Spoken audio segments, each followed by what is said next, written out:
బైకులు కానీ వాళ్ళు చాలామంది కూడా మత్తు పదార్థాలు వాడి వాళ్ళు డ్రైవింగ్ చేస్తున్నారు. వాళ్ళకి చాలా ఇబ్బందిగా ఉంది. ముఖ్యంగా మహిళలు, ఈ మహిళలకి మీరు రక్షణ కల్పించాలంటే వీళ్ళకి సరైన సదుపాయాలు ఏర్పాటు చేయాలని మనం ఆరోగ్య అధికారులు కోరడం అనేది. ఈ రోజుకి నెలన్నర అవుతున్నా కూడా గర్ల్స్ పాఠశాల నుండి అక్కడున్న హాస్టల్ వరకు ఒక విద్యార్థి బస్సులు, ఒక 2 ప్రైవేట్ వ్యాన్లను అడుగుతున్నా కూడా ఇప్పటికీ నిర్లక్ష్యంగా ఉండి ఇవాళ ఒకటే బస్సులో 200 మంది విద్యార్థుల్ని, ఇవాళ దాంట్లో 200 మంది విద్యార్థుల గురించి ఇబ్బంది పెడుతున్న పరిస్థితి కూడా కనబడుతుంది.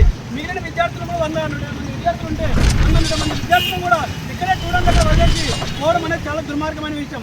ఈ యొక్క విద్యార్థులకి బస్సు సదుపాయం లేక ఈరోజు ఈ స్టూడెంట్స్ పాలిటెక్నిక్ ముందు మాట్లాడడం కారణం ఏంటంటే గర్ల్స్ హై స్కూల్ నుంచి పెద్ద హాస్పిటల్ పక్కన ఉన్న హాస్టల్ దగ్గరికి, బీసీ హాస్టల్ దగ్గరికి వెళ్ళడానికి విద్యార్థులు దాదాపు 200 మంది విద్యార్థులు ఉన్నారు.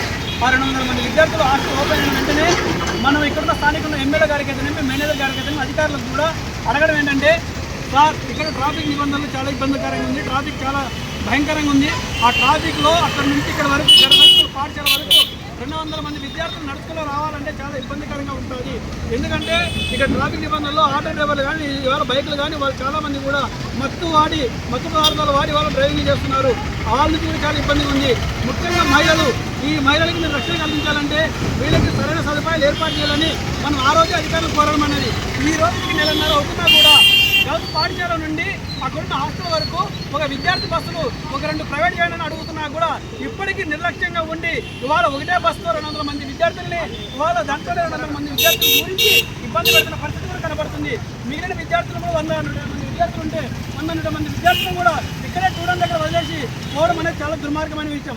ఈ యొక్క విద్యార్థులకి బస్సు సదుపాయం లేక ఇదే ట్రాఫిక్లో ఇదే నడుచుకుంటూ పోతున్న పరిస్థితి కూడా కనబడుతుంది. మేమేమంటున్నాం ఆర్టీసీ మేనేజర్ గారిని, అయా ఇప్పటికైనా విద్యార్థులకి గతంలో 2-3 రోజుల కింద కూడా అత్యాచారాలు చాలా రకరకాల డిఫరెంట్ పద్ధతిలో ఇబ్బందులకు గురవుతున్నారు.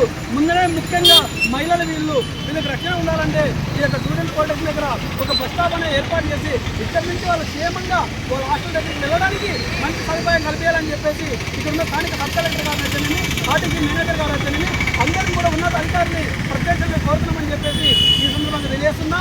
ముఖ్యంగా తక్షణమే యొక్క విద్యార్థులకి బస్సులు ఏర్పాటు చేయకపోతే రోడ్లెక్కి ఉద్యమాలు చేయడానికి కూడా వెనకాడమని చెప్పేసి ఈ సందర్భంగా మరోసారి కూడా అధికారులకు హెచ్చరిస్తున్నాం. ముఖ్యంగా పాసులు గడుచుకొని బస్సులు రాకపోవడం అనేది ఎంత దుర్మార్గం అనేది కూడా అధికారులు కూడా ఆలోచించాలి.